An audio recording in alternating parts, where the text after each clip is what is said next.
បាទជំរាបសួរបងប្អូនរួមសេចក្តីជំនឿនៅក្នុងព្រះម្ចាស់ជាទីគោរពនិងរាប់អានដល់ពពោះនេះជាអ្វីសិតដែលខ្ញុំមានតែចែកចាយពីអ្វីដែលបងប្អូនចង់ដឹងថាថ្ងៃនេះគឺជាភាពជាអ្នកដឹកនាំតើអ្នកដឹកនាំត្រូវមានអ្វីខ្លះតើអ្នកដឹកនាំត្រូវលះបង់គ្រប់យ៉ាងនៅក្នុងជីវិតរបស់ខ្លួនជាអ្វីខ្លះអូខេ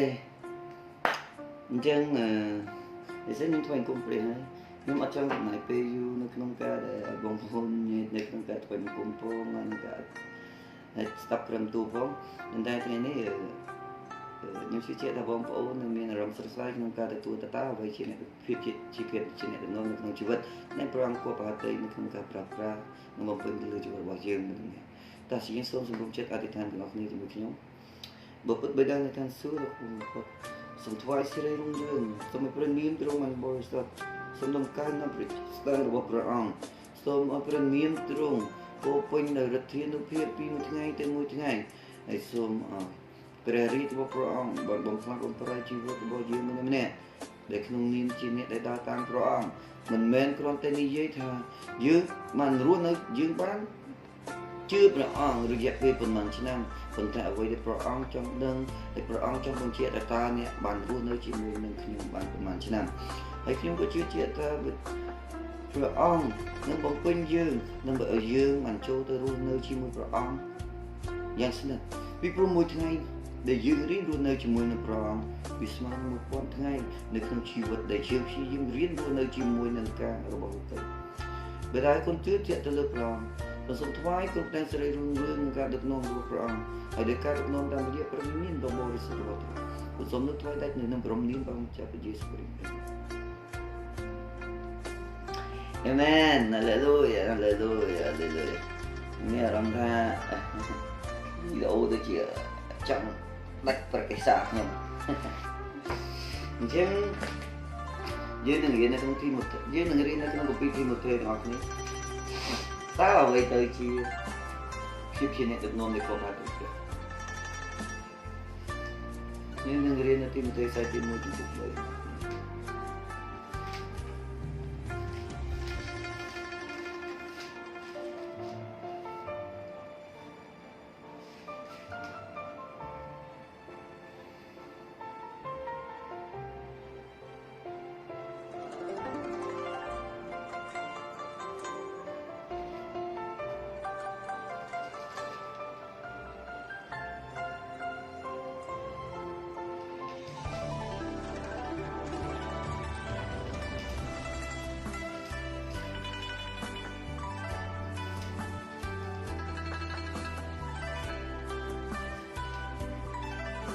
អញ្ចឹងយើងនឹងរៀននៅក្នុងទីម៉ូតេខ្សែទី1ចំពោះ3ខ1ទៅដល់ខ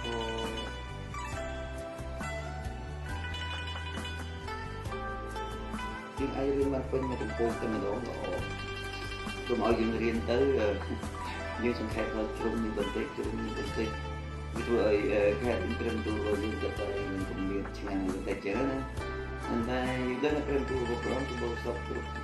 លក្ខគ្រប់ឥតចំណងប៉ុន្តែក្នុងបរិបទនេះមួយគឺរៀនខុសគ្នាបន្តិចអញ្ចឹងយើងនឹងរៀននៅក្នុងទីម៉ូថេសាច់ទីសម្បត្តិទី1របស់ទីម៉ូថេដែល3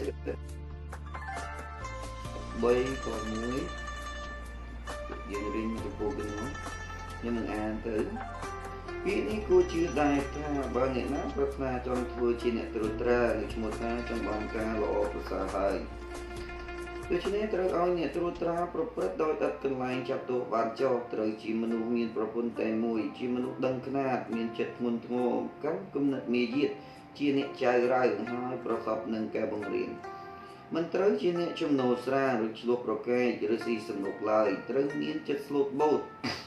ឥតរករឿងរកហេតុឥតលោភចង់បានប្រាក់ត្រូវត្រួតត្រាផ្ទះរបស់ខ្លួនដោយស្រួលបួលទាំងឲ្យកូនចៅស្ដាប់បង្គាប់ដោយនឹងធឹងបើអ្នកណាមិនត្រួតត្រាផ្ទះខ្លួនធ្វើដូចម្ដេចឲ្យថែរក្សាពួកជំនុំនៃព្រះបាន មនុស្សណាដែលទើបនឹងជាថ្មីនោះធ្វើពុំបានទេក្រែងកើតមានចិត្តធំហើយធ្លាក់ទៅក្នុងទោសរបស់អរិយវិញត្រូវឲ្យអ្នកនោះមានឈ្មោះល្អពីអ្នកដទៃផងក្រែងគេថ្មាដេះដៀលហើយធ្លាក់ទៅក្នុងអន្ទាក់របស់អរិយឯពួកអ្នកជំនួយក៏ដូច្នោះដែរត្រូវមានចិត្តនឹងថឹងឥតនិយាយសម្ដីពីរឥតចំណូលស្រាឬស៊ីសំណុកឡើយត្រូវជាអ្នកកាន់តាមសេចក្តីអាត់កំបាំងរបស់សេចក្តីជំនឿដោយបញ្ញាចិត្តដ៏ស្អាតមួយទៀតត្រូវបងលោចំពោះពួកអ្នកជំនួយទាំងនោះជាមុនដំបូងដែររួចមកកាលណាឃើញថាគ្មានកន្លែងចាប់ទោសបានហើយនោះសុំឲ្យគេជួយទៅចុះហើយប្រពន្ធរបស់គេក៏ត្រូវមានចិត្តនឹងថែមដែរអត់ចេះនិយាយដើមគេជាអ្នកដឹងកណាតែស្មោះត្រង់ក្នុងគ្រប់ការទាំងអស់ត្រូវជាអ្នកជំនួយមានប្រពន្ធតែមួយទាំងត្រួតត្រាកូនចៅនិងផ្ទះខ្លួនដោយស្រួលបួលត្បិតពួកអ្នកដែលបានជួយយ៉ាងល្អនោះនឹងបានថ្នាក់ល្អសម្រាប់ខ្លួននិងសេចក្តីក្លាហានក្នុងសេចក្តីជំនឿដោយសារព្រះគ្រីស្ទយេស៊ូវខ្ញុំសង្ឃឹមថានឹងមកឯអ្នកជាយ៉ាងឆាប់ប៉ុន្តែខ្ញុំសរសេរសេចក្តីទាំងនេះផ្ញើមកអ្នកសិនដើម្បីក្រែងខ្ញុំក្រមកនោះឲ្យអ្នកបានដឹងពីរបៀបយ៉ាងណាដែលគួរប្រព្រឹត្តក្នុងដំណាក់នៃព្រះគឺក្នុងពួកជំនុំនៃព្រះដ៏មានព្រះជាដែលមានប្រជញ្ញរស់ដែលជាសសរហើយជាជើងថ្កល់របស់សេចក្តីពិតត្បិតប្រកបជាសេចក្តីអាចកំបាំងរបស់សាសនានៃយើងនោះជ្រាលជ្រៅណាស់គឺដែលព្រះបន្លិចមកក្នុងសាច់ឈាមក៏បានរាប់ជាសុចរិតដោយព្រះវិញ្ញាណពួកទេវតាដែលឃើញទ្រង់មនុស្សបានប្រកាសប្រាប់ពីទ្រង់ដល់ពួកសត្វដទៃមានគេជឿដល់ទ្រង់ក្នុងលោកីនេះរួចព្រះបានលើកទ្រង់ឡើងទៅក្នុងសេរីល្អអាមែនហើយด้วยដូច្នេះភាពជាអ្នកដឹកនាំមានសារៈសំខាន់មែនទែនបើសិនជាយើងសម្លឹងមនុស្សក្នុងខមួយវាដូចគួរជឿដែលថាបើអ្នកណាប្រាថ្នាចង់ខ្លាចជាអ្នកទូត្រានៅឈ្មោះតែចង់បានការល្អប្រសើរជាមនុស្សគ្រប់រូបព្រះអង្គតែងតែចង់ឲ្យអ្នកទាំងអស់នេះគឺជាអ្នកដឹកនាំពីព្រោះធម្មតាព្រះអង្គគឺជាព្រះយើងដឹងថាព្រះអង្គជាព្រះអង្គជាស្ដេចលើអស់ទាំងស្ដេចព្រះអង្គគឺជាព្រះអង្គម្ចាស់លើទាំងព្រះអង្គម្ចាស់ដូច្នេះហើយកូនរបស់ព្រះអង្គគឺត្រូវតែមានតួនាទីជាអ្នកដឹកនាំប៉ុន្តែបងប្អូនកុំភ្លេចថាការដឹកនាំមានពីរប្រភេទនៅក្នុងផែនដីនេះការដឹកនាំដែលពោពេញដោយការបន្ទាបចិត្តការដឹកនាំដែលពោពេញដោយការលះបង់គ្រប់បែបយ៉ាងគ្មានភាពអាត្មានិយមការលះបង់ដែលពេញដោយសេចក្តីស្រឡាញ់ដ៏ឥតខ្ចោះនោះមិនទាមទាររកផលប្រយោជន៍ផ្ទាល់ខ្លួនប៉ុន្តែការដែលភាពជាអ្នកដឹកនាំដែលមកពីព្រះជាម្ចាស់សូម្បីតែជីវិតរបស់ខ្លួនគ្រួសាររបស់ខ្លួនក៏គាត់នឹងអាចលះបង់សម្រាប់ផងដែរមិនមែនថាយើងត្រូវតែបោះបង់គ្រួសារចោលទេហើយក៏មិនមែនថាយើងត្រូវបោះបង់ពួកជំនុំចោលប៉ុន្តែយើងត្រូវចាំថាក្នុងនាមជាឪពុកម្នាក់ពេលដែលយើងមានកូនខ្ញុំនិយាយចំណុចនេះដោយសារតែខ្ញុំមិនទាន់មានប្រពន្ធទេខ្ញុំអត់ទាន់មានប្រពន្ធទេអត់ទាន់មានកូនប៉ុន្តែអ្វីដែលសំខាន់ដែលខ្ញុំចង់និយាយក្នុងនាមជាទឹកចិត្តរបស់ឪពុកពេលដែលឃើញកូនមានបញ្ហានោះណាមានបញ្ហាមកលើជីវិតរបស់ពួកគេតើតើឪពុកមានអារម្មណ៍យ៉ាងដូចម្តេចឪពុកជឿចាប់ហើយឪពុកនឹងការពារកូនជឿចាប់ដូចគ្នាបងប្អូនព្រះបិតាជាអ្នកដឹកនាំរបស់យើងជាឪពុករបស់យើងព្រះអង្គតែតែគុំទ្រង់ការពារយើងព្រះអង្គអត់បានទម្លាក់យើងឲ្យទៅក្នុងសេចក្តីស្លាប់ព្រះអង្គក៏អត់បានរុញយើងឲ្យធ្លាក់ទៅក្នុងសេចក្តីដ៏ជ្រាលជ្រៅនៃឋានគុំព្រលឹងស្លាប់នោះឡើយប៉ុន្តែព្រះអង្គបានបញ្ជូននៅអង្គព្រះយេស៊ូវគ្រីស្ទតែមួយដើម្បីឲ្យទ្រង់បញ្ជាមកផែនដីនេះដើម្បីឲ្យយើងបានត្រឡប់ទៅឯព្រះបិតាវិញនេះហើយគឺជាទឹកចិត្តនៃឪពុកយើងដឹងថាមានការដែលមិនស្ដាប់បង្គាប់កើតឡើងជាច្រើននៅក្នុងនាសម័យកាលពីមុនដែលធ្វើឲ្យព្រះជាម្ចាស់មិនស្ដាប់នៅគ្រប់ពាក្យសម្ដីរបស់គេប៉ុន្តែចិត្តជាអ្នកដឹកនាំចិត្តជាឪពុកតែងតែរៀបចំផែនការជាច្រើនដើម្បីឲ្យកូនរបស់គាត់បានត្រឡប់មកកាន់គាត់ឲ្យកូនរបស់គាត់បានរស់នៅក្នុងសេចក្តីដ៏រុងរឿងជីវិតដែលពោរពេញដោយភាពដែលមានសុភមង្គលក្នុងជីវិតជារៀងរាល់ថ្ងៃតែយើងឃើញឪពុកម្នាក់ណា ដែលនៅក្នុងផែនដីជាយើងចង់សម្រាប់កូនរបស់ខ្លួនឯងដើម្បីអត្ថប្រយោជន៍ប៉ុន្តែខ្ញុំតែគេបានឃើញព័ត៌មានជាច្រើនប៉ុន្តែខ្ញុំអត់ចង់និយាយពីព័ត៌មានទាក់ទងពីការដែលអស្មោកគ្រោកដែលមានភាពអសោចដែលមាននៅក្នុងផែនដីនេះទេប៉ុន្តែខ្ញុំចង់និយាយពីអ្វីដែលជាភាពជាអ្នកដឹកនាំរបស់ខ្លួនទៅ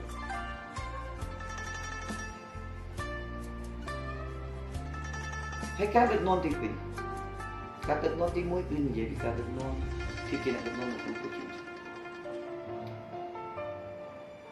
ភាពជាអ្នកដឹកនាំទី2ភាពជាអ្នកដឹកនាំទី2គឺជាជីវិតដែលមិនស្គាល់ព្រះជីវិតដែលធ្វើភាពពុករលួយជីវិតដែលធ្វើភាពដែលថោកទាបជីវិតដែលមិនស្គាល់គុណតម្លៃពីមនុស្សដែលនៅជុំវិញខ្លួនសូម្បីតែក្រុមគ្រួសាររបស់ខ្លួនយើងមើលមានការអាក្រក់ជាច្រើនដែលចុះព័ត៌មានពីមួយថ្ងៃទៅមួយថ្ងៃថាមានកិច្ចការនោះមានការបះបោរនេះមានការធ្វើនេះធ្វើនោះនេះហើយគឺជាភាពជាអ្នកដឹកនាំដែលពោពេញដោយភាពដែលមិនត្រូវគាត់នៅប្រទេសរបស់គេគេនឹងដឹកនាំតែតាមសេចក្តីស្រឡាញ់នៃគេ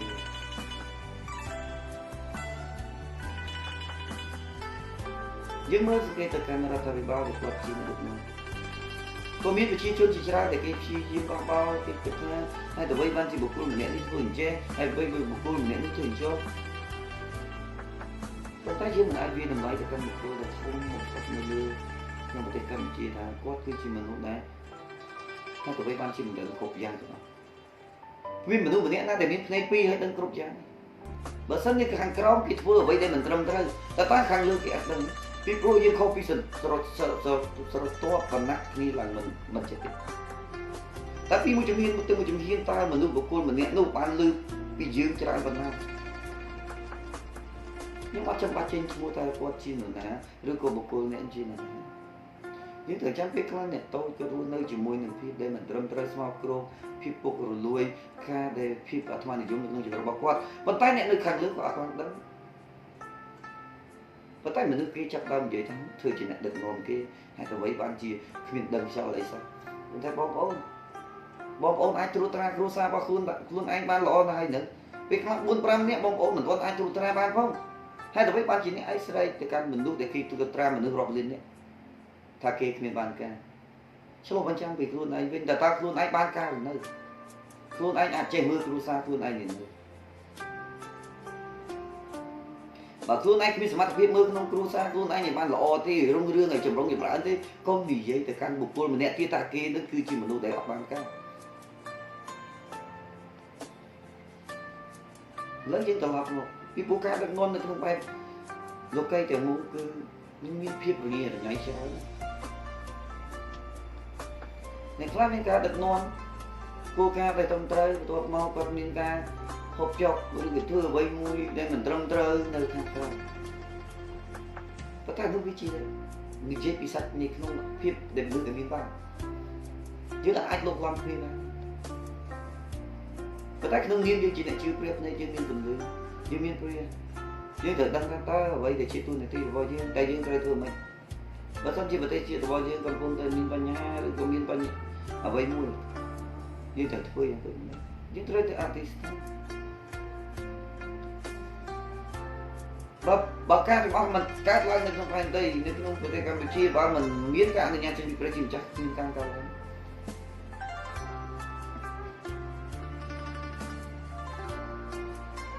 ហើយព្រះជាម្ចាស់តែនឹងបង្រៀនយើងនៅក្នុងការអធិដ្ឋានទៅកាន់រដ្ឋាភិបាលរបស់យើងពីព្រោះគាត់គឺជាឪពុករបស់យើងទោះគាត់ជាមិនមែនជាអ្នកជឿព្រះប៉ុន្តែយើងត្រូវដឹងថាព្រះបានតែងតាំងអញ្ជើញឬគាត់ឲ្យធ្វើជានាយករដ្ឋមន្ត្រីឬក៏ជាអ្នកដឹកនាំនៅក្នុងស្ថាប័ននីមួយៗវាជាភាពពិសេសរបស់គាត់បើសិនជាយើងដឹងនៅចំណុចនេះហើយកុំយល់តែថាអូមនុស្សម្នាក់នេះធ្វើការអាក្រក់ស្អប់គ្រោកធ្វើចេះអានេះវាជាផ្នត់គំនិតរបស់យើងនឹងហេតុអ្វីបានជាយើងជាកូនរបស់ព្រះនោះទាំងនោះហេតុអ្វីបានយើងមានផ្នត់គំនិតទៅកាន់ការដែលមិនត្រឹមត្រូវដូច្នេះពីព្រោះបទគម្ពីរបងប្អូនបើសិនជាអស់អ្នកណាដែលជឿអង្គព្រះយេស៊ូវគ្រីស្ទដែលព្រះអង្គមានព្រះបន្ទូលនៅក្នុងគម្ពីរជំនាន់ជាពុទ្ធប្រាំខតទៅបើអ្នកនៅជាប់ក្នុងពាក្យរបស់ខ្ញុំព្រះបន្ទូលរបស់ខ្ញុំហើយព្រះបន្ទូលខ្ញុំនៅជាប់ក្នុងអ្នកនោះគ្រប់អ្វីដែលអ្នកបានចូលក្នុងបង្កើតនឹងបានបំពេញទៅលើខ្លួន ពាក្យថាព្រះបន្ទូលដែលជួបនឹងពាក្យរបស់ខ្ញុំដែលជួបនឹងព្រះបន្ទូលព្រះគឺជាដំណើររបស់អង្គព្រះយេស៊ូវគឺនិយាយពីអង្គព្រះយេស៊ូវគ្រីស្ទព្រះបន្ទូលគឺជាតួអង្គព្រះយេស៊ូវគ្រីស្ទបើព្រះយេស៊ូវគ្រីស្ទបានមានបន្ទូលឲ្យសាវករបស់ព្រះអង្គឲ្យមនុស្សដែលព្រះអង្គគាត់បានទៅនៅក្នុងវិចារៈនឹងរៀបចំព្រះគម្ពីរនេះឡើងបានន័យថាព្រះអង្គគាត់បានទៅឲ្យការនឹងត្រូវតែអស់អ្នកណាដែលជឿដល់ព្រះអង្គអ្នកណាដែលគោរពដល់ខ្លាចដល់ព្រះអង្គអ្នកណាដែលជាស្ងួនងាររបស់ព្រះអង្គត្រូវតែគោរពមិនបាច់ចាំនិយាយឡើយថាមនុស្សម្នាក់នេះបុគ្គលម្នាក់នេះមានបញ្ហានេះបញ្ហានោះប៉ុន្តែយើងត្រូវតែធ្វើយ៉ាងដូចនេះ respect ត្រូវតែគោរពនិងឲ្យតម្លៃទៅគ្រប់ទាំងព្រះបន្ទូលរបស់ព្រះជាម្ចាស់ក្នុងใจហ្នឹងគុំយករលឯងថាអូខ្ញុំធ្វើមិនបានទេពីព្រោះខ្ញុំជាមនុស្សដែលមានសាច់ឈាមត្រូវថាអ្នកធ្វើមិនបានទេប៉ុន្តែកុំឲ្យអាទង្វើថោកទាបនេះអំពើបាបបានធ្វើលើជីវិតរបស់យើងធ្វើឲ្យយើងមានបញ្ហារត់ទៅខ្លាំងសេចក្តីស្រឡាញ់មិនមែននិយាយចាំត្រឹមតែចេញពីព្រោះមកសេចក្តីស្រឡាញ់គឺចេញពីការដែលបន្ទាបខ្លួនឲ្យធ្វើដល់ព្រះជាម្ចាស់បានមានបន្ទូលថាចូលខ្ជាប់ខ្ជួនជាមួយនឹងសេចក្តីអធិដ្ឋានចូលខ្ជាប់ខ្ជួនជាមួយនឹងអ្វីដូចជាការអត់ទោសដូចជាការអធិដ្ឋានសម្រាប់ប្រជាជាតិនឹងអធិដ្ឋានឬក៏ធ្វើអ្វីមួយនៅក្នុងបទគម្ពីរដែលបានចែងគឺត្រូវតែបានបំពេញបើសិនជាក្នុងនាមយើងជាអ្នកជឿព្រះអង្គយើងត្រូវបំពេញកាតព្វកិច្ចក្នុងនាមជាកូនហើយដើរតាមគ្រប់ទាំងព្រះបន្ទូលរបស់ព្រះមានព្រះបន្ទូលមួយដែលបានលើកឡើងថាសានសួរផ្ទៃមេឃនិងផែនដីនឹងកន្លងបាត់ទៅប៉ុន្តែពាក្យរបស់ខ្ញុំមិនកន្លងបាត់នេះគឺជាព្រះបន្ទូលរបស់ព្រះដែលព្រះបានមានព្រះបន្ទូលបាត់ព្រះបន្ទូលរបស់ព្រះគឺអង្គព្រះយេស៊ូវគ្រីស្ទនេះឯងដែលនៅអស់កលជានិច្ចទ្រង់មិនដែលកន្លងបាត់នោះបើក្នុងនាមយើងជាកូនរបស់ព្រះអង្គយើងជាអ្នកដែលដើរតាមព្រះអង្គយើងត្រូវដឹងថាយើងត្រូវតែជាប់ជួនជាមួយនឹងព្រះបន្ទូលដ៏អស្ចារ្យជានិច្ចគឺអង្គព្រះយេស៊ូវគ្រីស្ទឥឡូវយើងត្រឡប់មកយើងមើលមកក្នុងជីវិតដែលអង្គព្រះយេស៊ូវគ្រីស្ទយកកំណើតនៅផែនដីមកធ្វើជាភាពជាអ្នកនាំជាហោរាហើយក៏ជាអ្នកគង្វាលដ៏ល្អព្រះអង្គជាព្រះហើយព្រះអង្គក៏ជាមនុស្សគឺពេញលេញ 100% ទាំងមនុស្សទាំងព្រះខ្ញុំសង្កេតមើលនៅក្នុងគម្ពីរយូហានជំពូក 10ដែលនិយាយពីអ្នកគង្វាលដ៏ល្អហើយព្រះអង្គមានបន្ទូលថាព្រះអង្គគឺជាទ្វារនៃនិរោធហើយបើអ្នកណាដែលចូលតាមទ្វារអ្នកណាដែលមិនចូលតាមទ្វារបានន័យថាគឺជាចាប់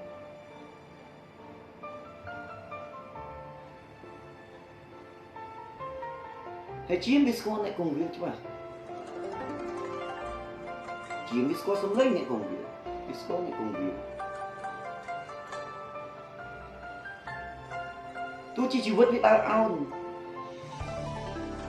គឺចង់និយាយពីគ្រីស្ទបរិស័ទយើងត្រូវបានបំណងនៃបានទេរបស់ព្រះជាម្ចាស់ដោយអោនមិនមែនតែការធ្វើដល់តែការបន្ទាបចិត្តនិងបន្ទាបខ្លួនហើយមិនรู้ទៅខ្លួនហើយធ្វើបណ្ដៃក្នុងសាច់ឈាមរបស់យើងទៅក្នុងខ្លួនបានពេលខ្លះយើងត្រូវមានភាពรู้ទៅទាន់ដោយសារតែពេលខ្លះដែលដូចជានៅក្នុងគម្ពីរម៉ាថាយ6 ខ41បានវិញ្ញាណព្រមជាសាច់តែសាច់ឈាមសាច់ចឹងជាមូលហេតុដែលយើងត្រូវតែមានការប៉ះទង្គិចជាមួយនឹងអ្វីដែលជាភាពដែលត្រឹមត្រូវក្នុងផែនដីនេះហើយធ្វើឲ្យយើងមានភាពឧត្តមយើងមានភាពនឿយហត់យើងមានភាពបោះវាយប៉ុន្តែពេលដែលយើងចូលទៅក្នុងដំណាក់របស់ព្រះជាម្ចាស់ដែលនៅក្នុងគម្ពីរទំនុកនឹងការចំពោះ84 ខ 10ដែលបានចែងថានៅត្បិតនៅមួយថ្ងៃនៅក្នុងដំណាក់នៃព្រះជាម្ចាស់នៃខ្ញុំរបស់ព្រះជាម្ចាស់នៃខ្ញុំគឺវិសេសជាង 1000 ថ្ងៃនៅកន្លែងនេះពីព្រោះដំណាក់របស់ព្រះអង្គគឺនិយាយពីសេចក្តីស្រឡាញ់ដំណាក់របស់ព្រះអង្គគឺនិយាយពីការបន្ទាបខ្លួនដំណាក់របស់ព្រះអង្គគឺនិយាយពីការសរសើរដំណើរដំណាក់របស់ព្រះអង្គគឺជាកន្លែងដែលមានភាពសុខដុមរមនាខ្លាំងបំផុតអញ្ចឹងហើយបានជាសំណួរសួរថាតើអ្នកត្រូវសួរទៅកាន់បុគ្គលផ្សេងទៀតតើអ្នកជឿព្រះបានប៉ុន្មានឆ្នាំហើយអ្នកបងប្អូនខ្ញុំអាចសួរទៅកាន់បងប្អូនមិនមែនសួរទៅកាន់ថាតើអ្នកជឿព្រះបានប៉ុន្មានឆ្នាំខ្ញុំចង់សួរថា แต่ถ้าบองโอนบันรู้นึกจีมวยเปรียบบันประมาณฉะนั้นจนแค่มันนึกเชื่อเปรียบบันไซส์สุดฉะนั้นก็มันตัวบันดังการคล้วนไอรู้นึกจีมวยเปรียบบันประมาณฉะนั้นการรู้นึกจีมวยนึกเปรียบคือบันในท่าคือหนึ่งโรคตกวิตามินก็มีเป็นสาวสบายก็มีเป็นการชูเบียดเบียนก็มีเป็นได้ชื่อจับก็มีเป็นได้มีสนามระบุก็มีหนึ่งเป็นได้ดูชกให้กระดับลังก็มีหนึ่งเป็นสาวสงเรงแต่มันในไอchỉ muốn nhưng mình mấy tụi này anh cá sau sừng đây mình thấy rất hiếm bao giờ mình này chặt chẽ lúc hát cứ chỉ vứt để luôn được chỉ muốn được ông freeze mình sầm khăn cả dương chưa pre phần màn chân mình sầm khăn cả dương nâng tay chỉ muốn được vào ông phần màn chân phần tay nhầm chót đơn tay tay nét từng ọc ní rồi có nhom luôn nơi chỉ muốn vào ông phần màn chânซึ่งจ้างไปแต่ยืนรู้ในชีวิตประอันตั้งมือถึงไงเปรียบโดยสมาร์ทนั่นมาป้อนไงในการหลุดลอยปีผู้ยืนร้องปีบัดปีสาวจะยืนเคยแทนยืนจุ่มปุบดูเลยยืนก็เงือบโชว์ยืนยมยืนก็มีนอมโน่ยืนงัดตึกจัดปัตตาประอันก็กำสันจัดยืนมีอารมณ์ถ้ายืนมันนี่ไอ้เก่าปัตตาประชิมจัดบรรลุกำสันจัดยืนให้กุ้งเลยจีบยืนตัวการบิดเบียนบรรดาประชิมจักรบรรลุจังตอกดำเบยในคำสั่งเจ็ดยืน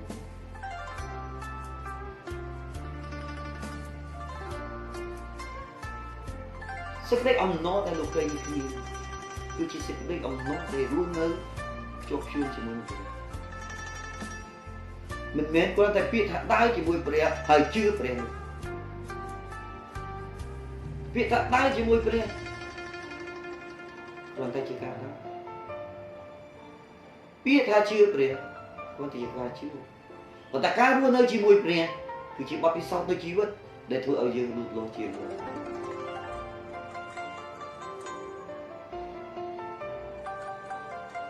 biết cha tôm này không bia mình nên cao trên cái can để dương chưa bia thành tựu biết chưa bia lúc luôn để biết cha tôm nó không rõ mình nên được sao để sự đây chúng đưa dương nên có cao làm gì để sự đây chúng đưa được bọc đầy dương cha tôm như một rõ thì dương mình bọc cái sau mình không biết chưa chặt là lý chưa cha rung chỉ một rõ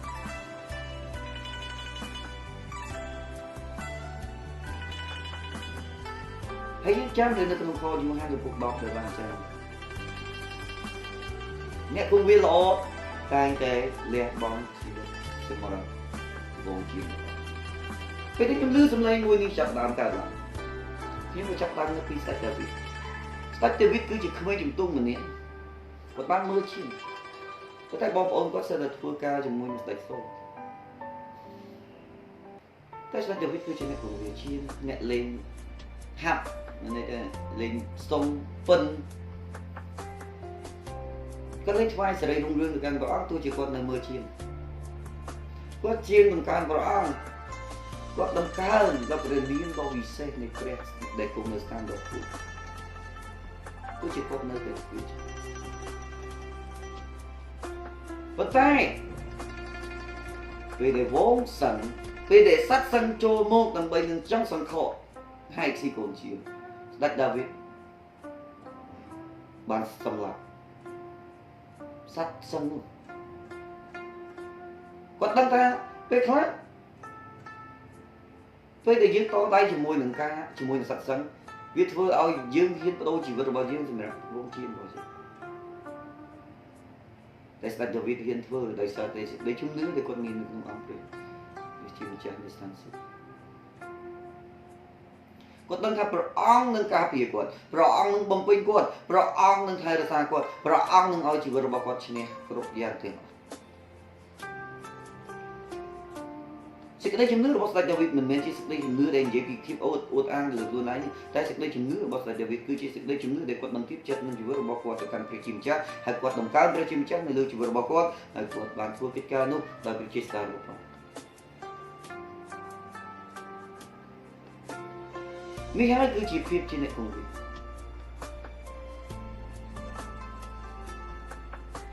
មួយទៀត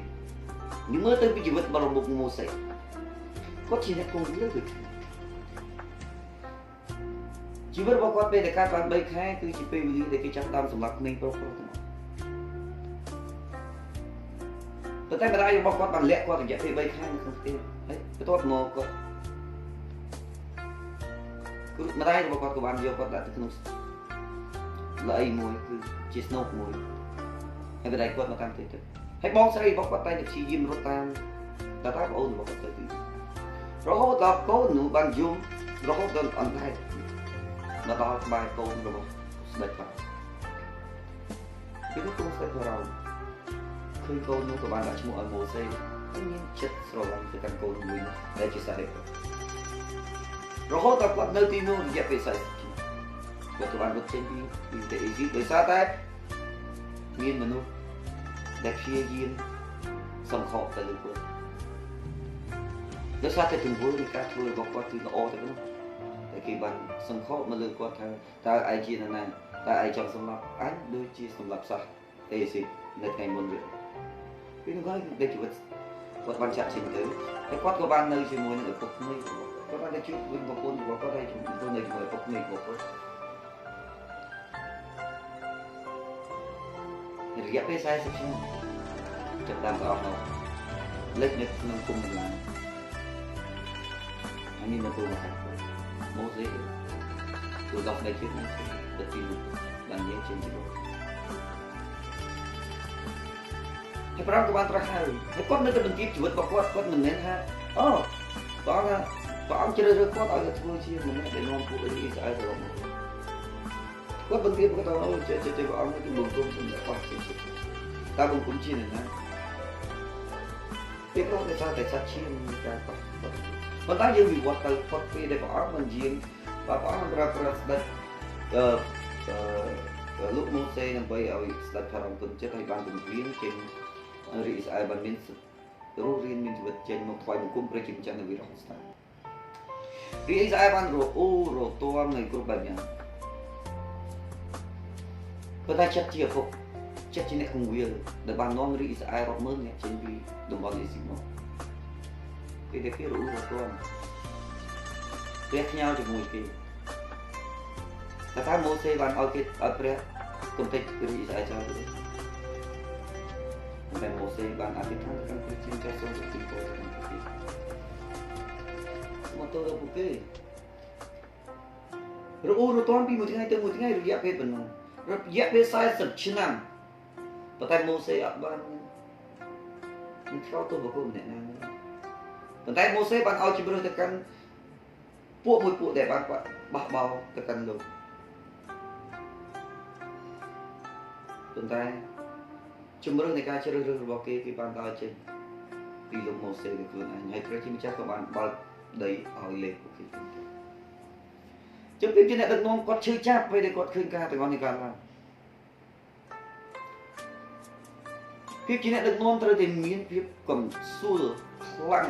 ក្ដួលអាណិតខ្លាំងបំពេញខ្លាំងមិនមែនជាការជំរុំជម្រះឬក៏ថ្កោលទោសឬស្ដីបន្ទោសពេលខ្លះការលើកឡើងរបស់អ្នកដឹកនាំមួយចំនួនដែលគេនិយាយថាយើងត្រូវតែកែតម្រង់ពួកគេយើងត្រូវតែវាយពួកគេនឹងមានជាអ្នកគំវាបើសិនជាមិនមែនវងជាមកគេបងប្អូនគេនឹងវាយ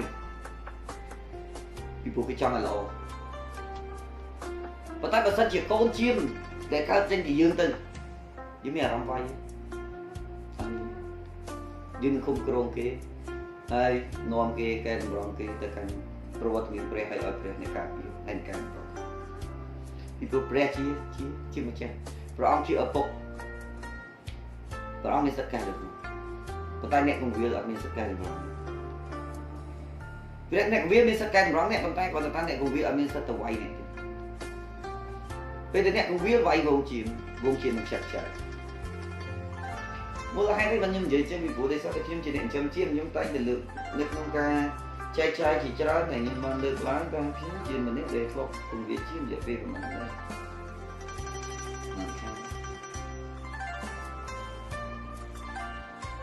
បានបាយជៀមវាលែងហ៊ាននៅចិត្តខ្ញុំគឺទៅពិសេសយល់ខ្ញុំមិនដឹងទៅខ្ញុំចូលទៅវា nhưng non biết tôi nên tôi non cái tôi hiện đau trên này thì tôi kết mơ như đi chừng này chẳng mấy thương nghiêm trên này mình viết mình tới ca tới quay con chim chim sai cứ hướng do cái mình tu được quay của chừng đúng không anh cái này cái tha tiền nó có thể đấy vì chim bồng non chất để đôi chim phụ mạng mật vệ dục tầng bảy này mà lúc này pra cũng nhất đôi chỉ mật vệ bảo dục tại đẹp châu trên pra pra bần tu tham bộ cô này này không bộ cô này không và tại trong bộ bần nét bộ bơi chim mình rồi ông ta rồi ông phải càng rồi cái tôi chỉ cái không cái bài từ lọc bộ can rồi ông cái chơi cái rồi ông dùng rồi cái đôi chỉ chia dùng rồi cái rồi ông dùng rồi như nên cả dùng nó trên cái ông bởi cái qua chỉ biết sốc phải đó tận tai miền tu thì thì này được luôn qua thì game thua tu thì có cái của bây giờ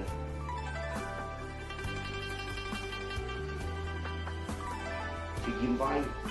thì gameលើព្រះបន្ទូតែខុសបរិបទthì game luôn nơiជាមួយនឹងភាពដែលមិនត្រឹមត្រូវក្នុងផ្នែកផលិតរបស់ខ្លួន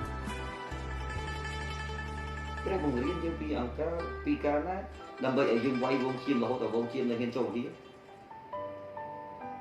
ឃើញមុខអ្នកនេះភ្លាមលើកព្រះបន្ទូភ្លាមឃើញមុខអ្នកនោះភ្លាមលើកព្រះបន្ទូភ្លាមក៏ដល់បាត់របស់រហូតព្រះអង្គបង្រៀន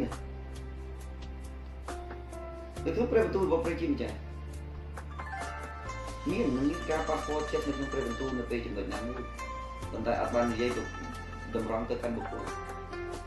ប៉ុន្តែព្រះបន្ទូលនោះនឹងចេញជាសាធារណៈហើយមានអត្ថន័យដើម្បីនឹងស្ដាប់លើរបស់ខ្លួនប៉ុន្តែបើសិនជាប្រើព្រះបន្ទូលព្រះនៅក្នុងផ្នែកគំនិតរបស់ខ្លួនឯងដើម្បីនឹងចង់កែតម្រង់គេមិនខុសអីយកដើរយកទៅចាក់សម្រាប់គេទេគេនឹងខ្លាចគេឈឺគេនឹងខ្លាចនឹងមានជាអ្នកដឹកនាំកុំប្រើផ្នត់គំនិតដែលជានិស័យពោពេញនៅដោយអំពើបាបបងប្អូនត្រូវចាំថារក្សាតាំងវាជាព្រះបន្ទូលវាលបងព្រះយេស៊ូវតាមរយៈព្រះបន្ទូលព្រះហើយវាម្នាក់នោះវាក៏កើតចេញពីព្រះបើសិនជាបងប្អូនប្រើព្រះបន្ទូលមិនសមប្រកបបងប្អូននឹងប្រើផ្លូវរបស់កាប់ហើយនឹងធ្វើឲ្យពួកជំនុំឈឺហើយគេនឹងរត់បើសិនជាយើងប្រើព្រះបន្ទូលរបស់ព្រះជាម្ចាស់ស្របតាមបំណងហត្ថីរបស់ព្រះបន្ទូលនឹងនាំឲ្យពោពេញនៃសន្តិភាពវិញនឹងការកំសាន្តចិត្តហើយអត់រលឹងជាច្រើនបានស្រស់ស្រាយដោយអត់ដឹងខ្លួនហើយគេចាប់បានយកព្រះបន្ទូលនឹងមកឆ្លុះបញ្ចាំងលើជីវិតរបស់គេហើយគេឃើញថាព្រះអង្គបង្រៀនខ្ញុំដូច្នេះនោះព្រះអង្គបំពេញខ្ញុំដូច្នេះនោះប៉ុន្តែបើសិនជាយើងប្រើព្រះបន្ទូលរបស់ព្រះជាម្ចាស់តាមផ្លូវទម្លាប់និងផ្នត់គំនិតដែលជាការអាក្រក់នៃការចូលចិត្តកោតទោសនៃការចូលចិត្តសម្លឹងមើលពីកំហុសរបស់មនុស្សអ្នកនឹងទទួលបានលទ្ធផលនៃការដែលគ្មានសន្តិភាពនៅក្នុងក្រុមជំនុំអ្នកនឹងរស់នៅជាមួយនឹងភាពប្រេះស្រាំទំនាក់ទំនងគ្រប់ពេលពីព្រោះតែផ្នត់គំនិតដែលមានភាពអាត្មានិយមដែលព្យាយាមគិតថាខ្លួនឯងគឺជាគ្រូដែលកែកុំភ្លេចថានៅក្នុងផែនដីនេះគ្រូកែតម្រង់សាស្ត្រាយើងមានតែមួយវាមានសាស្ត្រាតែមួយគឺអង្គព្រះយេស៊ូវសូមឲ្យព្រះជាអ្នកកែតម្រង់យើងអាចគ្រាន់តែលើកទឹកចិត្តគេឲ្យចូលទៅកាន់ព្រះជាម្ចាស់ហើយយើងចាប់ផ្ដើមឲ្យគេអាននៅព្រះបន្ទូលពេលនោះពេលដែលព្រះជាម្ចាស់នឹងប៉ះពាល់ចិត្តគេគេនឹងចាប់ផ្ដើមកែតម្រង់ហើយគេមានសន្តិភាពនៅក្នុងការមកសួរយើងថាអូ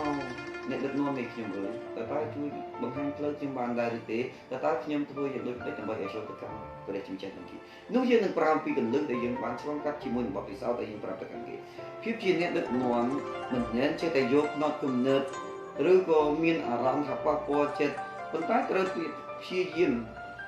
សុំ confirmation ភាពជាក់លាក់ទៅមកពីព្រះអង្គការបញ្ជាក់ដល់ជាក់លាក់មកពេលខ្លះអាចមានចេញពីការដែលពីផ្នត់គំនិតរបស់ខ្លួនឯងធ្វើឲ្យពួកជំនុំមានភាពប្រេះស្រាំហើយធ្វើឲ្យពួកជំនុំនឹងមានបញ្ហា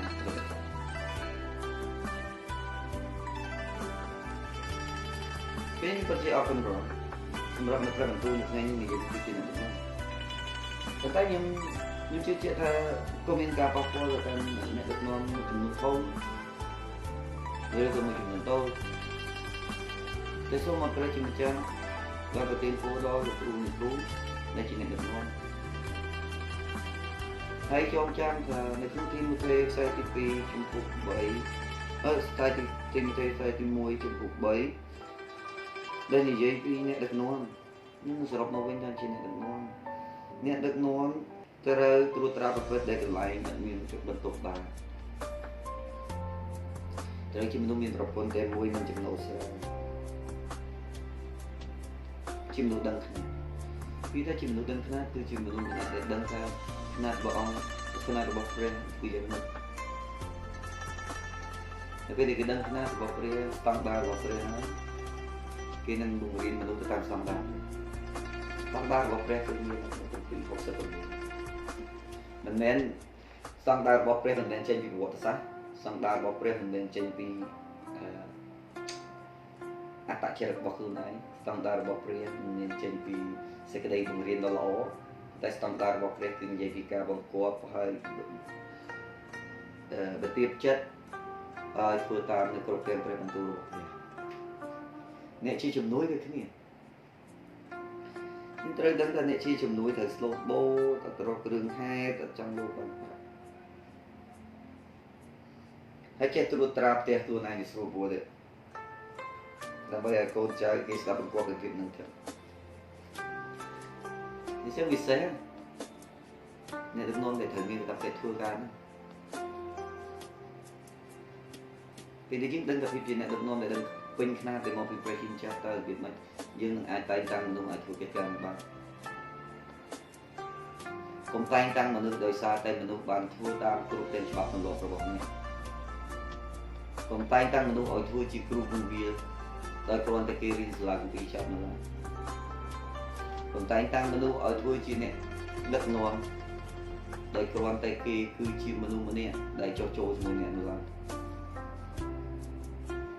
តែពេលដែលអ្នកជ្រើសរើសអ្នកដឹកនាំ